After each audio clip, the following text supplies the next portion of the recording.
I'm Steve Broadhead, founder and director of Broadband-Testing Labs, an independent test labs based in Europe. We've been carrying out WAN optimization testing, and that's what I want to talk to you about today. By WAN optimization, what we mean is saving bandwidth and improving access and access speeds to applications and services on wide area networks and the internet. Now, what we find amazing still at broadband testing is so many companies believe WAN optimization to be a luxury rather than a necessity. We beg to differ. We believe it is an absolute necessity nowadays, and that's because the world is changing. It's changing from the client-server world of old into the web-based, cloud-based application services availability via the internet. Everything changes from a WAN optimization perspective, so we believe we need to test this environment, both the old environment and the new environment side by side. In order to do this, we took products from Blue Coat and from Riverbed. We created a test bed with a WAN simulator simulating a T1 line, and we also added 100 milliseconds of latency to that test bed, effectively simulating a real-world configuration. For the test format itself, we created a head-to-head comparison over 4 rounds of testing, starting with traditional file transfer, then moving on to web applications, video, and finally, cloud-based computing. Here, we're focusing on WAN optimization in the cloud.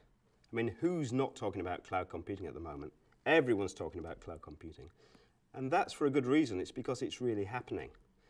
And what that means is the network structure, infrastructure is changing from the traditional client-server type methodology to a complete cloud-based solution with software as a service, platform as a service, etc. Why is this? Quite simply because it speeds the adoption of new applications and services, and it lowers deployment costs. Who can argue with that combination? So everyone is fully committed to the cloud will be huge. In that case, we have to test to see how we can optimize that cloud. We took the Blue Coat and Riverbed products and we created a test configuration using SharePoint as a cloud-based service rather than a desktop-based service. The key thing here being traditional versus modern architecture. The hub and spoke classic architecture for branch office to head office, whereby the branch office feeds into the head office acts as a gateway out to the internet. That is still alive and well, but it doesn't really directly map onto the cloud-based architecture. So instead, what's happening is branch offices and small, medium businesses are going directly out to the cloud. This is what we would term a one-armed architecture. The point being, from a WAN optimization perspective, that there is only a single point of WAN optimization actually at the branch office or small, medium business office. So it's a very different kind of test architecturally to what we've been looking at before. So what we did, we took the Blue Coat and the Riverbed products, and what we immediately found was that Riverbed was unable to optimize at all in this single-armed architecture. It needs to have optimization at both ends. Blue Coat, on the other hand, can optimize in a single-armed architecture. On cold runs, however, this was minimally effective. But on warm runs, the bandwidth optimization was dramatic, starting from 13 times improvement to as much as 100 times improvement with the Blue Coat product.